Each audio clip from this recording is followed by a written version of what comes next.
साथियों नमस्कार। अगर आपने ध्यान दिया हो तो पिछले 5 से 6 सालों में हमारे फ़ोन ने हमारी ज़िंदगी में जो रोल निभाया है, वो पहले कभी नहीं था। पहले फ़ोन सिर्फ़ कॉल करने और मैसेज भेजने का ज़रिया हुआ करता था।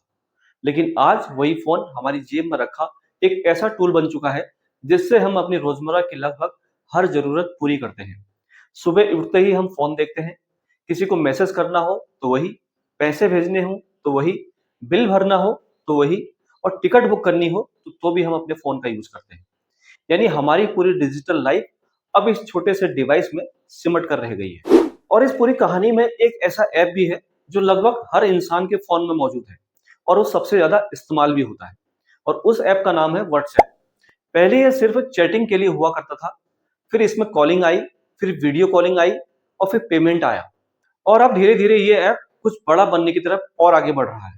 साथियों, वीडियो में आगे बढ़ने से पहले आपका धन्यवाद भी करना चाहता हूँ मैं और आपसे एक रिक्वेस्ट भी करना चाहता हूँ।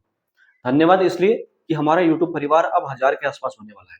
लगभग 900 कुछ सब्सक्राइबर हमारे हो चुके हैं और आपसे निवेदन है कि जल्दी से इनको 1000 कराइए। अब 1000 कैसे होंगे? आप लोगों तक भेजेंगे, लोगों तक शेयर करेंगे, वीडियो में कमेंट करेंगे तो अपने आप 1000 हो जाएंगे, हमारा यूट्यूब परिवार बड़ा होगा। एक रिक्वेस्ट भी है साथियों कि बहुत सारे हमारे जो सब्सक्राइबर हैं, वो सब्सक्राइब के बटन को बार-बार दबाते हैं यानी कि हिट करते हैं। तो ऐसा करने की ज़रूरत नहीं है। अगर आपने एक बार किसी के चैनल को सब्सक्राइब कर दिया है, तो आपको उस सब्सक्राइब बटन को दोबारा नहीं दबाना है। इससे क्या होगा? चैनल अनफ़ॉलो यानी कि अनसब्सक्राइब हो जाएगा। तो आपको नोटिफ़िकेशन भी नहीं मिलेंगे। तो नोटिफ़िकेशन के लिए आपको बेल आइकन जो है, वो बेल आइकन आपने हिट करना है वहाँ पर, बेल आइकन को दबाना है। बस एक बार दबा के छोड़ देना है। बस हमने अगर वीडियो देखा, वीडियो को लाइक कर दिया, कोई कमेंट कर दिया, बस। अगर आपने एक बार चैनल सब्सक्राइब किया है, तो आपने इतना ही करना है बस। तो आप इसी तरह बने रहिए हमारे साथ। चलिए वीडियो को आगे बढ़ाते हैं। हाल ही में मेटा ने भारत में एक ऐसा कदम उठाया है जो आने वाले समय में हमारे फोन इस्तेमाल करने के तरीके को पूरी तरह बदल सकता है। अब व्हाट्सएप के अंदर ही मोबाइल प्रीपेड रिचार्ज का फीचर जोड़ दिया गया है। यानी अब आपको अपने नंबर को रिचार्ज करने के लिए किसी दूसरे ऐप पर जाने की जरूरत नहीं होगी। पहले क्या होता था साथियों, आप व्हाट्सएप पर किसी से बात कर रहे हो, तभी याद आया कि रिचार्ज खत्म हो गया, तो आपका व्हाट्सएप बंद करना पड़ता था आपको और फिर दूसरे ऐप में जाकर जैसे गूगल पे, फोन पे या पेटीएम ऐप खोलना पड़ता था और फिर वहां से आपको उसको रिचार्ज करना पड़ता था। लेकिन अब ये काम आप उसी व्हाट्सएप के अंदर ही कर सकते हैं, बिना कहीं और जाए। अब अगर हम समझने की कोशिश करें कि ये फीचर कैसे काम करता है, तो कंपनी ने साथियों इसे काफी आसान बनाया है ताकि हर जगह का यूजर इसे इस्तेमाल कर सके। आपको बस अपने फोन में व्हाट्सएप का लेटेस्ट वर्जन डाउनलोड करना है। जैसे ही आप ऐप खोलते हैं तो आपको इंडियन रुपीस का एक आइकन दिखाई देगा।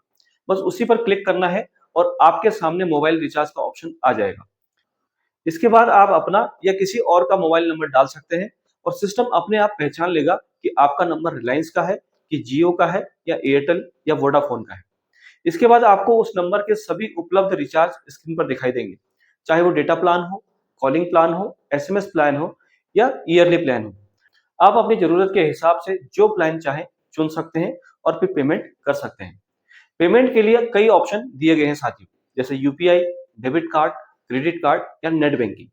यानी पूरी प्रोसेस इतनी आसान बना दी गई है कि कोई भी पर्सन, चाहे वो टेक्नोलॉजी में नया हो या पुराना, आसानी से इसको इस्तेमाल कर सकता है। अब यहाँ पर एक सवाल उठता है कि व्हाट्सएप ने जो प्रीपेड मोबाइल रिचार्ज का ऑप्शन यहाँ पर लॉन्च किया है, तो उसमें इतनी बड़ी चीज क्या है? क्योंकि मोबाइल रिचार्ज तो पहले भी कई ऐप्स पर होते आए हैं, तो क्या फर्क इससे पड़ा है? आइए जानते हैं। असल में फर्क इस बात का है साथियों कि आपको अलग-अलग ऐप पर जाने की जरूरत अब नहीं पड़ेगी। धीरे-धीरे आपकी हर जरूरत एक ही ऐप के अंदर पूरी होने लगेगी। यही वो पॉइंट है जहां से पूरी कहानी दिलचस्प हो जाती है, क्योंकि ये सिर्फ एक नया फीचर ही नहीं, बल्कि एक बहुत बड़ी रणनीति का हिस्सा है। व्हाट्सएप अब सिर्फ मैसेजिंग ऐप नहीं रहना चाहता, बल्कि वो एक सुपर ऐप बनने की दिशा में आगे बढ़ रहा है। सुपर ऐप का मतलब ये है कि जिसमें आपकी ज्यादा जरूरतें एक ही जगह पर पूरी हो जाएंगी, जैसे कि chatting, payment, recharge, ticket booking, bill payment, सब कुछ एक ही प्लेटफॉर्म पर अवेलेबल होगा। अगर आप दुनिया की तरफ देखें तो चीन में एक ऐप है वीचैट, जो पहले से ही ये काम कर रहा है।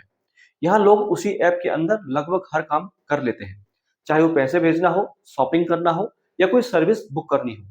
और व्हाट्सएप भी उसी मॉडल की तरफ आगे बढ़ता हुआ दिखाई दे रहा है। भारत में इसका असर और भी बड़ा दिखाई दे सकता है, क्योंकि यहाँ पहले से ही व्हाट्सएप करोड़ों लोगों के फोन में मौजूद है। गांव से लेकर शहर तक, छोटे दुकानदारों से लेकर बड़े बिजनेसमैन तक, हर कोई इसका यूज कर रहा है। ऐसे में अगर वही ऐप आपकी बाकी जरूरतों को भी पूरा करने लगे, तो स्वाभाविक है कि लोग दूसरे ऐप का इस्तेमाल कम करने लगेंगे। यहीं से असली मुकाबला शुरू होता है। अब मुकाबला सिर्फ फीचर का ही नहीं बल्कि सुविधा का भी है। जो ऐप जितना आसान और जितना परिचित होगा, वही लोगों के बीच में ज्यादा लोकप्रिय होगा। और इस मामले में व्हाट्सएप के पास पहले से ही बहुत बड़ी बढ़त बनी हुई है, क्योंकि लोग इसे पहले से जानते हैं, रोज इस्तेमाल करते हैं और इस पर भरोसा भी करते हैं। लेकिन हर चीज के दो पहलू होते हैं साथियों। जहां एक तरफ ये सुविधाओं को बढ़ाता है, वहीं दूसरी तरफ कुछ जोखिम भी लेकर आता है। क्योंकि जब एक ही ऐप में आपकी चैट, आपका पेमेंट और आपकी बाकी जरूरतें जुड़ जाती हैं, तो अगर उस ऐप में कोई दिक्कत आती है या आपका अकाउंट हैक हो जाता है, तो नुकसान बड़ा हो सकता है। हालांकि व्हाट्सएप पे यूपीआई सिस्टम पर आधारित है, जिसे national payment corporation of India यानी कि एनपीसीआई संचालित करता है। और इसमें सिक्योरिटी के कई लेयर होते हैं, जैसे यूपीआई पिन और बैंक लेवल ऑथेंटिकेशन। लेकिन फिर भी यूजर को सावधान रहना बहुत जरूरी है, जैसे किसी अनजान लिंक पर क्लिक न करना, ओटीपी किसी के साथ शेयर न करना और अपने अकाउंट की सुरक्षा का ध्यान खुद देना। अब अगर हम आगे की बात करें, तो आने वाले समय में व्हाट्सएप के अंदर भी और कई फीचर जुड़ सकते हैं। हो सकता है फ्यूचर में आप उसी ऐप से और ज्यादा सर्विसेज का यूज कर सकते हैं। धीरे धीरे ये ऐप आपके डिजिटल लाइफ का एक सेंटर बन सकता है, जहां से आप अपने ज्यादातर काम निपटा पाएंगे।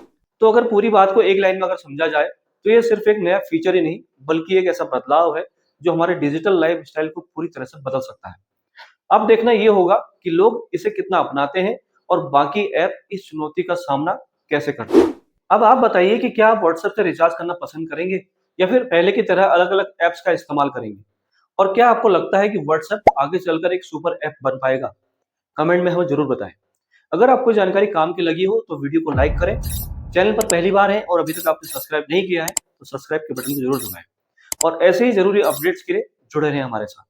मिलते हैं अगले वीडियो में, तब तक के लिए धन्यवाद। नमस्कार।